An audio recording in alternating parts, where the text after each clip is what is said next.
Selamat sore, assalamualaikum. Waalaikumsalam. Aduh, kayaknya Ibu Lani agak-agak lemes ya. Iya, lemes. Oh, lemes. Puasa Ibu. Ada yang tinggal belum puasanya? Belum ada. Oh, belum ada. Pikiran aja yang tinggal. Oh, pikiran yang Ada tinggal. puasa nggak? Alhamdulillah. Enggak. Puasa. Ya udah Ibu Lani, kita hari ini ke Profesional ya, profesional. Oh ya, profesional. Jadi kita membahas tentang apa nih beritanya Ibu Lani? Membahas tentang apa ya? Aduh, belum dibaca. Kita membaca skripnya. kan berita Kita 3 terupdate ya. Multitalenta kita, jadi nggak dibaca pun nggak ngerti ya. Oh gitu, ya. Jadi kita bakal membahas tentang apa nih, Dek? Pasti tentang geng motor lagi nih pasti ya. Geng Di mana-mana pasti ada geng motor aja Mungkin ya. gara-gara ini ya. Karena tuh? apa?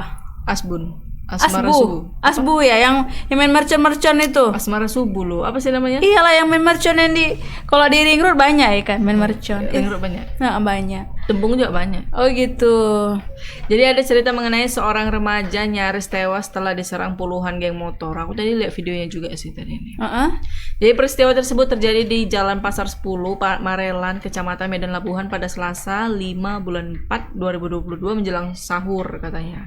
Jadi korban diketahui bernama Raja Jaya Wardana, 22 tahun, warga Jalan Pasar 9, Desa Manunggal, Kecamatan Medan Labuhan. Jadi saat ini si Raja sedang menjalani perawatan medis di Rumah Sakit Umum Imelda akibat beberapa luka tebasan yang dialami, bahkan tangan kanan dan kakinya korban nyaris putus. Aduh. Waduh. Ngeri nih ya kan. Iya benar. Jadi si Eli Susanti yang merupakan ibu kandung korban menceritakan kronologis kejadian yang menimpa anaknya tersebut. Ini ada videonya sebelum kita tanyakan sama si Bang siapa nih? Bang Alfiansyah ya. Kita lihat dulu cuplikan videonya ini. Waktu subuh sekitar jam 3:30 anak saya dibangunkan sama ibunya. Dia kebetulan tidur di rumah ibunya kan, karena dia mau kerja, mau sahur. Dibangunkan ibunya, ditanya, kau mau sahur di sini apa mau pulang? Dia kan malamnya nemenin ibunya suaminya kerja di luar kota. Jadi anak ibunya sakit, dia minta datang untuk nemeni sama ngawani berobat kan. Jadi dia bawa kawannya juga untuk nginep di situ, nemenin dia tempat di rumah ibunya, karena ada laki-laki di situ kan. Jadi keluar dari situ nggak jauh dari gang rumah ibunya, mereka dikejar kawanan begal kayak geng motor yang jumlahnya mereka pun nggak hitung lagi itu ramenya. Ada ratusan Bu kira-kira Bu? Tak puluhan? Puluhan. Mereka dikejar sampai namanya orang panik ya, cari-cari jalan yang bisa mereka berondong gitu kan. Jadi mereka masuk ke jalan yang depan jalan rumah ibunya, sebelahnya. Mereka masuk ke sana, sampai di sana kawannya yang mereka 3 kereta, kawannya 2 lagi bisa lari, saat anak saya masuk ke paret. Sama sepeda motor ya Bu? Iya, sama sepeda motornya. Jadi begitu dia masuk ke paret, disitulah anak saya dibacoin, ditebas sama mereka dengan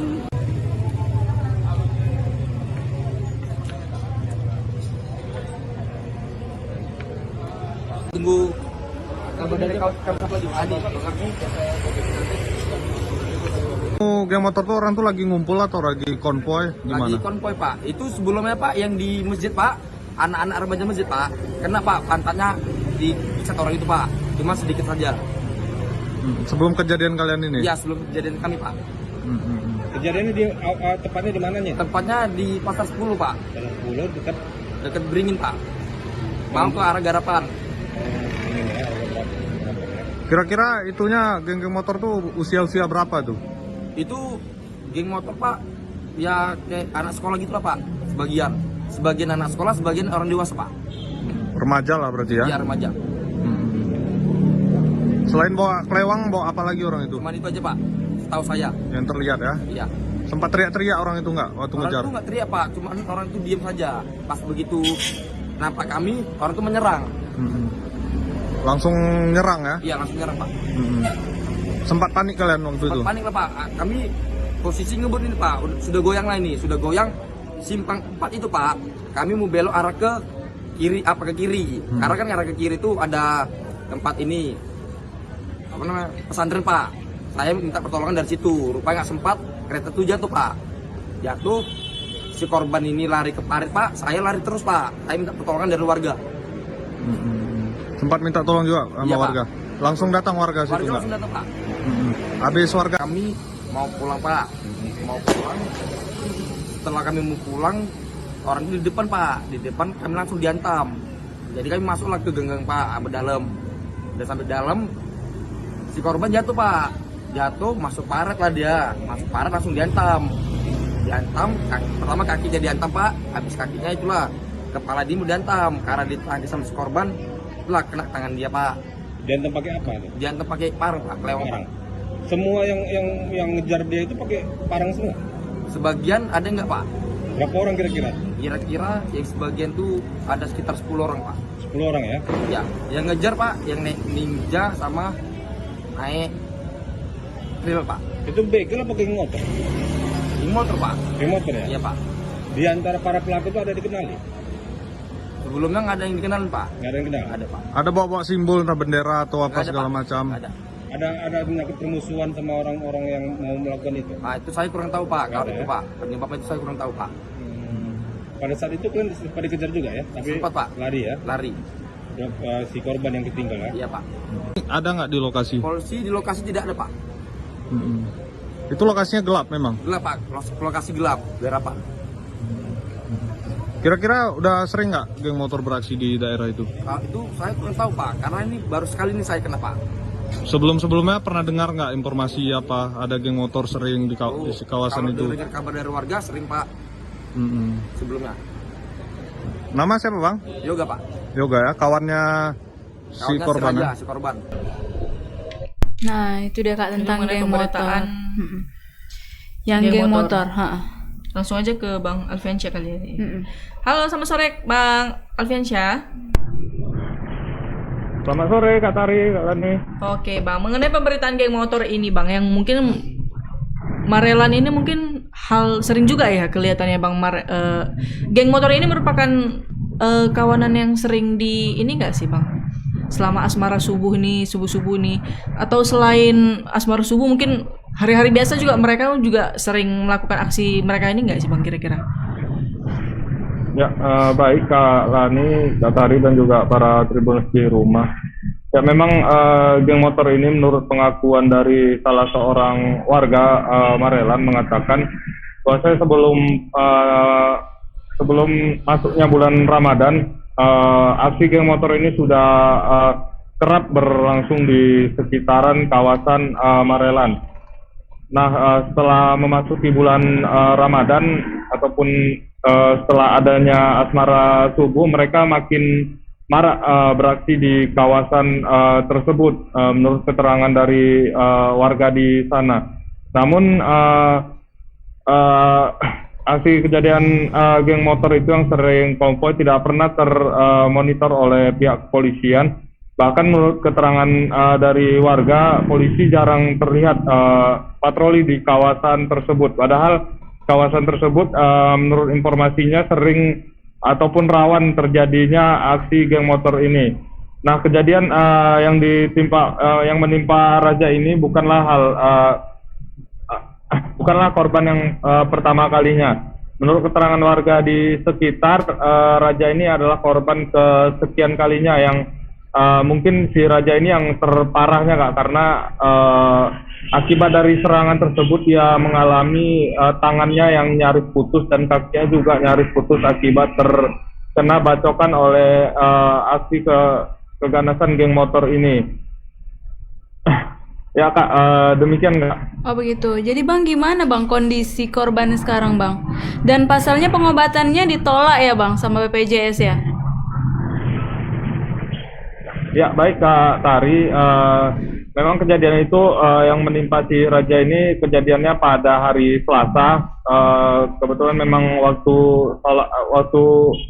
menjelang sahur, ketika itu si Raja ini ingin pulang ke rumahnya, namun di tengah perjalanan dia bertemu dengan kawanan geng motor ini yang langsung mengejar si Raja ini dan juga beserta beberapa orang temannya. Nah, si Raja ini ketika panik melintasi jalan tersebut, tiba-tiba dia masuk ke dalam paret Kak, dan tidak bisa menyelamatkan diri, dan ketika itu geng motor langsung menghampirinya dan secara bertubi-tubi Kak membacok si korban ini Kak di dalam parit. Nah, setelah itu korban ini dilarikan ke rumah sakit Imelda, rumah sakit umum Imelda, dan di sana menurut pengakuan dari ibunya bahwasanya BPJS-nya ditolak Kak, karena menurut orang BPJS-nya kejadian seperti ini tidak ditanggung oleh BPJS Kak, karena merupakan bukan penyakit ataupun karena kecelakaan Kak. Nah, menurut pengakuan dari ibunya si Eli, mereka juga sejauh ini sampai kebingungan Kak mencari dana. Nah, untuk sementara karena kemarin memang harus dioperasi tangannya si korban ini, kerabat-kerabat dari korban dan juga kerabat dari keluarga menggalang dana Kak untuk menjamin pengoperasian di bagian tubuhnya, bagian tangan dan juga kakinya. Nah, tadi malam itu si korban masih menjalani tahap operasi Kak. Menurut pengakuan dari ibunya, kemungkinan kedepannya jika operasi ini berhasil, kemungkinan tangannya tidak diamputasi Kak. Namun ketika nanti dalam waktu jangka 2 bulan tangannya ini menghitam ataupun aliran darahnya tidak berjalan, tangan dan kakinya ini terpaksa harus diamputasi Kak. Ya, demikian Kak. Baik. Jadi Bang, gimana Bang tanggapan dari polisi Bang? Karena kan ini sering kali terjadi kan Bang di daerah situ kan. Apakah mereka akan jadinya sering jadi apa sih Kak? Dibilangnya. Jadi mereka jadi sering ke situ nggak polisinya atau gimana Bang? Apa sering diusir nggak ini Bang? Kayaknya sering kali Bang geng-geng motor ini Bang. Ya, pasca kejadian kemarin kita coba menghubungi Kanit Reskrim Polsek Medan Labuhan Kak. Namun sampai saat ini dia tidak memberikan jawaban apapun Kak terkait maraknya ataupun kejadian geng motor yang terjadi di kawasan Medan Labuhan ini. Kita juga sempat mengkonfirmasi Kasat Polres Belawan. Dia mengatakan bahwasanya kasus ini hanya ditangani oleh Polsek saja Kak. Dia tidak memberi tanggapan apapun terkait bagaimana cara menanggulangi kejahatan aksi geng motor ini. Sepertinya mereka memang ibaratnya lepas tangan Kak dan menyerahkan semua ini ke Polsek Labuhan. Namun Polsek Labuhan tidak memberikan tanggapan apapun Kak sejauh ini terkait kasus tersebut. Nah, menjelang bulan suci Ramadan juga kemarin Kapolda sudah menginstruksikan bahwasanya kepada seluruh personelnya agar melakukan patroli Kak di sepanjang jalan untuk mengantisipasi berbagai aksi kejahatan. Namun sepertinya di kawasan Medan Labuhan tidak ada dijangkau oleh pihak kepolisian Kak berjaga di sana. Hanya pihak kepolisian yang terlihat di kawasan seputaran kota Medan saja Kak, tidak ada melakukan patroli di ujung-ujung ataupun di kawasan-kawasan yang rawan terjadi aksi kejahatan Kak. Baik Kak, demikian. Oke Bang, kira-kira ketika pada kejadian itu Bang, kondisi lalu lintas gimana Bang? Karena kan kita tahu kalau sahur ini kan memang banyak juga udah mulai berkendara keluar ini Bang ya kan. Nah kira-kira pada saat kejadian itu gimana kondisi lalu lintasnya Bang? Ya, menurut pengakuan dari rekannya si korban ini Kak di Yoga yang kebetulan menyaksikan juga kejadian itu dan dia juga berada di lokasi kejadian, mengatakan bahwasanya waktu dia berangkat dari rumah ibu korban ini, keadaan lalu lintas di sana sedang sepi Kak, karena memang kawasan tersebut memang dikenal tidak banyak aktivitas di malam hari, apalagi menjelang subuh. Para warga di sana hanya melakukan aktivitas sahur, dan kebetulan memang kejadian itu di waktu menjelang sahur. Karena adanya keributan di lokasi tersebut, warga di seputaran sempat keluar dan mengejar para geng motor ini. Namun para geng motor ini langsung keburu lari Kak. Tidak ada yang diamankan oleh warga di sana. Namun menurut pengakuan dari ibunya ini, bahwasanya si korban ini sempat mengenali sejumlah wajah yang turut membantainya waktu malam itu Kak. Kebetulan beberapa dari pelaku ini tidak mengenakan masker ataupun topi sehingga dia sempat menandai sejumlah wajah dari para pelaku ini Kak. Oh begitu. Baik. Bang, apakah korban ini pernah atau salah satu dari geng motor tersebut Bang? Pernah masuk nggak Bang gitu? Ya, menurut dari pengakuan ibunya ataupun rekannya ini, mereka tidak pernah bersentuhan dengan geng motor, apalagi bergabung dengan geng motor. Mereka merupakan memang sudah statusnya juga sebagai karyawan, Kak, karyawan perabot mebel begitu si korban ini, sehingga memang tidak ada Kak indikasi bahwasanya mereka pun terlibat dari geng motor ini. Hanya mereka naas saja Kak waktu malam itu ketemu dengan komplotan geng motor ini yang sedang melakukan konvoy di lokasi tersebut Kak. Oke Bang, kira-kira Bang, apakah kereta motor dari si korban itu juga hilang juga Kak? Bang, diambil sama si geng motornya atau gimana Bang? Ya, menurut keterangan dari ibunya ini, waktu kejadian memang sepertinya para geng motor ini ingin mengincar sepeda motor korban ataupun ingin melakukan perampokan Kak terhadap si korban. Namun saat itu kan si korban ini masuk ke dalam parit bersama dengan kendaraannya ini, sehingga waktu itu kendaraannya ini mengalami kerusakan Kak, dan bagian depannya juga sempat patah Kak karena tertabrak oleh tembok parit, sehingga para pelaku ini tidak mengambil Kak sepeda motor ataupun tidak melakukan perampokan apapun. Harta benda korban masih utuh Kak, pada saat itu tidak ada yang diambil. Oke Ya, Bang, demikian Kak. Alfiansyah, kira-kira ada nggak Bang bukti CCTV yang di sekitar kejadian itu Bang?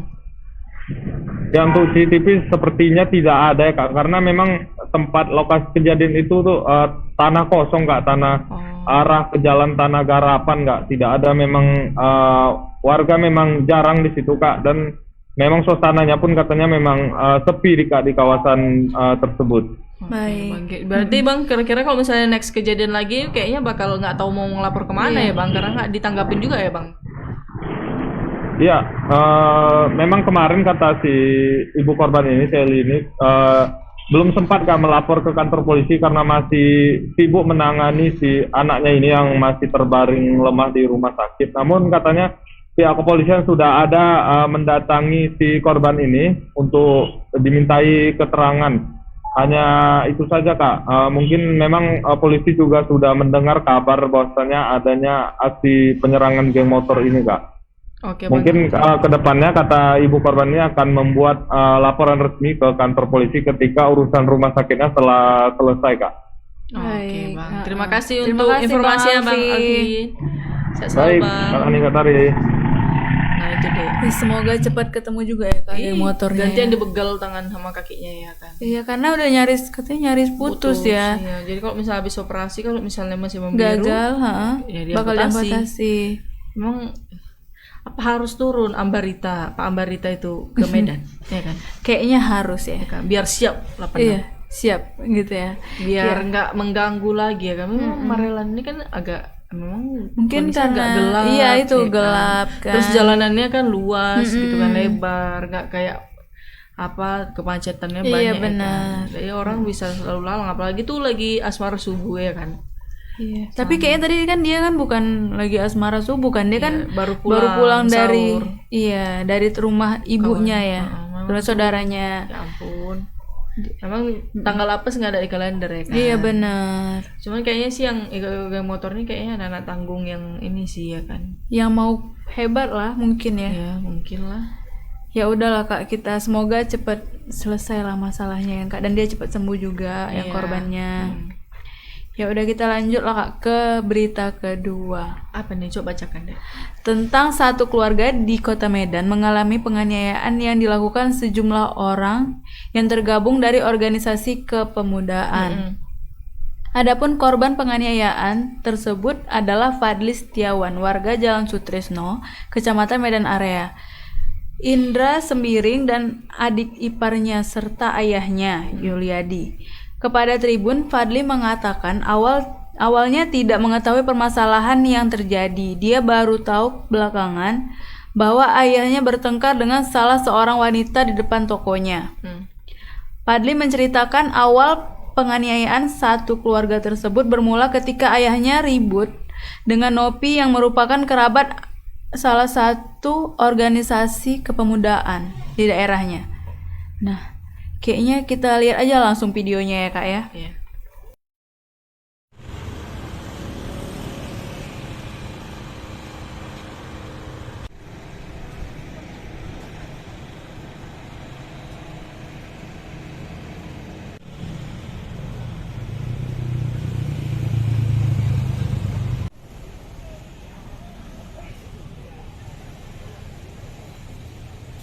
Kalau saya alami, saya awal permasalahannya saya tidak tahu. Saya saat itu sedang bekerja. Sedang bekerja, tiba-tiba saat itu datang segerombolan OKP datang untuk menjemput saya paksa, tarik, dan saya di situ ditendangi, dipukuli juga, dan saya diludahi, dan saya dan adik ipar saya dibawa juga ke kantor mereka. Tidak, baru saya melihat orang tua saya ada di situ juga. Saya tidak tahu apa-apa permasalahan itu. Jadi disiksa kami di situ dan saya tak tahu apa-apa, harus dipaksa jadi saksi. Saksi sebagai apa? Bahwasannya saya ada pengeroyokan atau saya menyaksikan bahwasannya ayah saya ada pemukulan terhadap seseorang. Di situ kami dipukuli, disiksa, dan saya melihat ayah saya disiksa, dipijai sampai dah parah, luka parah. Awalnya kalau saya dengar orang tua saya ada cek sebelum kejadian ini ada cekcok dengan seseorang. Jadi saya dalam hal ini saya tidak tahu menahu, dan kami sekeluarga dibawa ke Polsek Medan Area. Sampai ke Polsek Medan Area saya tidak disuruh ke ruangan tunggu aja, tidak ada proses sama sekali. Bang, itu abang diapain aja sama para pelaku? Saya yang jelasnya saya dipukul bagian kepala dan saya ditendang, ditampar, diludahi, sama juga adik ipar saya pun seperti itu. Dan kami diancam dipenjarakan. Ada berapa orang bang yang dipukuli selain abang? Kalau selain saya dan keluarga saya ada 2 orang lagi, tapi mereka merasa takut mungkin sama OKP tersebut. Nah, itu dia. Itu dia pemberitaannya. Nah, kita langsung aja ke reporter kita. Halo, selamat sore Bang Anugrah. Selamat sore Kak Tani dan Kak Tari. Oke Bang, boleh dijelaskan Bang sedikit mengenai kronologi kejadian penganiayaan yang terjadi nih Bang. Silakan Bang Anugrah. Nah, jadi bisa saya laporkan bagaimana kejadian yang menimpa Fadli Setiawan, salah satu warga di Kecamatan Medan Area. Jadi saat itu ini Fadli ini merupakan teknisi dari handphone yang dia membuka teknisi handphonenya, tokohnya itu di Jalan Sutrisno di Kota Medan begitu. Jadi pada saat itu dia sedang memperbaiki handphone begitu. Tiba-tiba tidak berselang lama beberapa orang itu datang menggunakan baju salah satu OKP yang ada di Kota Medan. Mereka langsung menarik si Fadli dengan salah satu rekannya yang juga masih ada hubungan keluarga dengan dia. Nah, saat itu Fadli mengaku kalau dia itu heran dan bingung kenapa dia dibawa di salah satu tempat mereka, markas dari OKP ini, dan dia disuruh untuk menjadi saksi atas adanya kasus keributan begitu antara ayahnya dengan salah satu kerabat dari pimpinan OKP yang ada di sana. Nah, ternyata ketika Fadli dibawa, dia menyatakan kalau salah satu OKP itu menyatakan jika ayahnya Fadli Sutrisno yang merupakan ayahnya itu ribut di depan tokoh dia begitu. Namun pada saat itu Fadli mengaku kalau dia tidak mengetahui kalau telah terjadi keributan. Yang dia ketahui pada saat itu ada sekelompok orang yang di depan tokohnya memang sedang ribut, tapi dia tidak tahu kalau itu adalah ayahnya, dan di situ dia tidak ada melakukan atau mencampuri urusan yang ada di situ. Dia hanya mencoba melerai. Nah, setelah itu Fadli juga melihat ketika itu ayahnya juga sudah berada di markas atau tempat OKP itu berkumpul. Di situ Fadli menyatakan kalau dia melihat ayahnya telah disiksa karena dia mengalami pemukulan, ditendang, diludahi gitu juga, dan ayahnya itu juga dijemput. Kalau Fadli dijemput di tokonya ketika sedang bekerja, kalau ayahnya dijemput di kediamannya, di rumahnya yang tidak jauh juga dari Jalan Sutrisno oleh puluhan orang dan dibawa ke markas mereka. Setelah disuruh untuk mengakui perbuatannya, Fadli juga disuruh untuk bersaksi, kemudian mereka dibawa ke Polsek Medan Area. Namun Fadli karena tidak terbukti melakukan penganiayaan, dia melawan dan kemudian setelah menunggu lama dia disuruh pulang, diperbolehkan pulang, sementara ayahnya saat ini berada di Polres Medan Area, di Polsek Medan Area maksudnya. Dan kemudian dari apa yang dialami Fadli, dia kemudian melaporkan kejadian tersebut ke Polrestabes Medan. Begitu Kak Lani dan Kak Tarik. Oh begitu. Jadi Bang, gimana kondisi ayahnya sekarang Bang? Kan kemarin katanya dipijak-pijak ya Bang ya. Apa banyak luka nggak Bang? Kalau dari pengakuan Fadli sendiri, dia melihat memang ayahnya cukup babak belur ya ketika berada di markas dari salah satu OKP itu, karena ayahnya mengalami tindakan kekerasan seperti pemukulan, ditendangi, kemudian juga dilecehkan dengan diludahin begitu. Dan kalau Fadli sendiri, dia mengatakan kalau dia kepalanya kemarin sempat lebam, kemudian lehernya juga sempat ada beberapa goresan karena memang dia sempat dicekik, ditarik-tarik untuk dibawa ke markasnya salah satu OKP tersebut. Begitu Kak Tarik. Oke Bang Anugrah, kira-kira ketika kejadian itu berlangsung, apakah di daerah markas OKP itu tidak ada lingkungan masyarakat atau apa? Ketika penganiayaan itu kan pasti bakal agak berisik sedikit ya kan Bang ya. Kira-kira gimana itu Bang pada saat kejadian itu? Nah, kalau Fadli mengatakan sebenarnya situ banyak sekali masyarakat ketika kejadian itu, memang di situ banyak masyarakat karena memang juga peristiwanya berada di dekat rumahnya dan berada di depan jalan raya. Namun karena anggota OKP itu juga terdiri dari hampir puluhan begitu, ada sekitar 20-30 orang, jadi beberapa masyarakat itu takut untuk melerai begitu, karena mereka juga, Fadli sendiri juga merasa kalau keamanan dia juga sangat beresiko karena ada pengancaman juga yang diterima oleh Fadli dari beberapa anggota OKP. Namun karena dia sudah merasa sangat jengkel begitu, apalagi dia melihat sendiri kalau ayahnya itu dipukulin begitu. Dan sebenarnya selain Fadli ada beberapa orang lagi yang mengalami tindakan sama, namun hanya Fadli yang sampai sejauh ini berani melaporkan karena memang orang-orang OKP tersebut melakukan pengancaman terhadap mereka begitu. Berarti OKP ini udah mulai meresahkan masyarakat sekitar ya kan Bang? Kayak mereka nggak sampai bisa melaporkan, kecuali si Fadli ini berarti Bang. Berarti sering kejadian yang bakal kayak gini ya Bang? Atau melakukan tindak premanisme atau mungkin di daerah warga-warga itu, berarti mereka sering melakukan kayak gitu ya Bang ya? Nah mungkin karena jumlah mereka cukup banyak, itu yang membuat mereka itu takut untuk melaporkan kejadian tersebut. Karena juga Fadli tadi mengatakan di polisi sendiri sebenarnya langsung menangani. Jadi ketika mereka dibawa, di saat itu juga sebenarnya pelaku baru melaporkan mereka.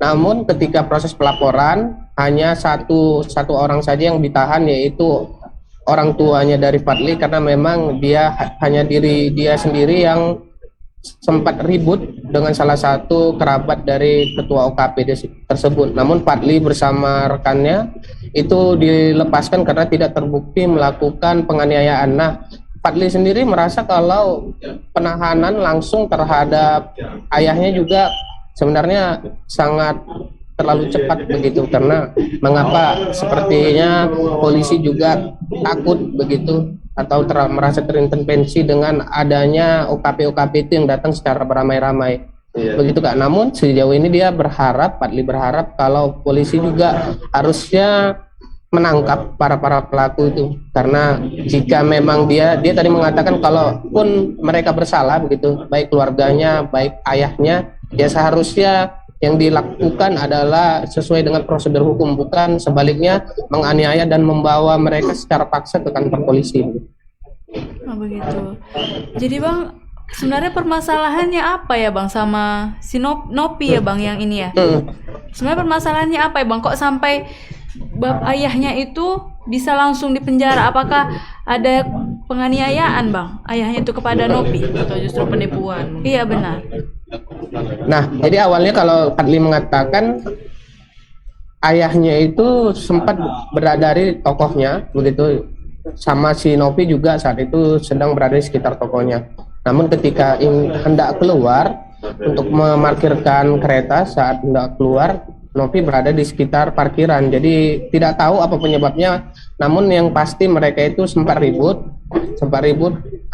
hingga terjadi, kata Fadli, pemukulan memang, tapi keduanya saling melakukan aksi pemukulan, baik itu Nopi dan juga dari orang tuanya dari Fadli. Nah, ketika selesai terjadi pemukulan tersebut, si yang bersangkutan yang atas nama Nopi itu melaporkan kejadian itu terhadap salah satu kerabatnya yang merupakan pimpinan OKP yang ada di sana. Nah, dari sana mereka kemudian menjemput baik itu orang tuanya Fadli dan Fadli dari dua tempat. Yang pertama yang satu orang di rumah, yaitu ayahnya yang dijemput di rumah, kemudian Fadli dijemput dari tokonya dan mereka dibawa ke satu tempat, yaitu tempat markasnya dari OKP tersebut.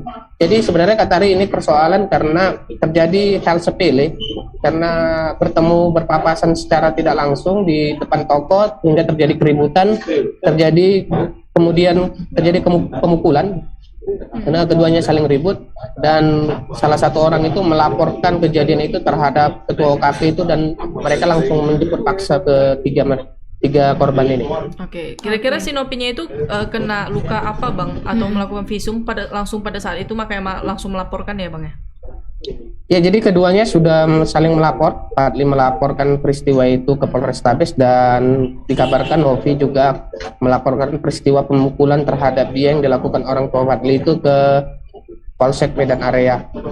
Dari penelusuran sejauh ini Novi mengaku kalau bibirnya itu sempat dipukul sehingga mengalami luka begitu.